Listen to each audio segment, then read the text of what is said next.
செய்யணும். அதை நான் மறுக்க மாட்டேன். தண்டனை வாங்கி கொடுப்பேன். முக்கியமாக அந்த காவல்துறை ஆணையாளருக்கு தண்டனை கிடைக்கும்.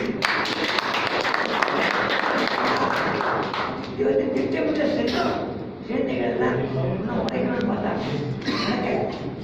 அதுக்காக தான் இது உண்மையிலேயே நெடுநெல் கழகம் நிச்சயமாக நல்ல எடுத்துக்காட்டு. இந்த இதில் சொல்லியவர்கள் 10 லட்சம் பேருக்கு சமம் நினைக்கிறேன். நிச்சயமாக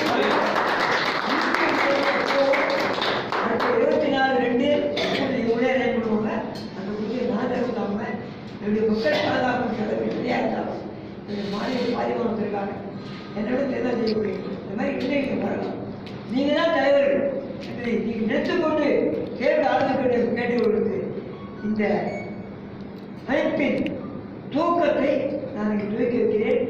இது மிகவும் புரட்சி பத்திரமல்ல, நாட்டு மக்களுடைய ஜனநாயக உரிமைகளை வாங்கிக் கொடுக்கக்கூடிய ஒரு இயக்கம் இந்திய வரலாற்றிலே இருக்க முடியாது என்பதை நான் தெரிவித்துக் கொண்டு தற்போது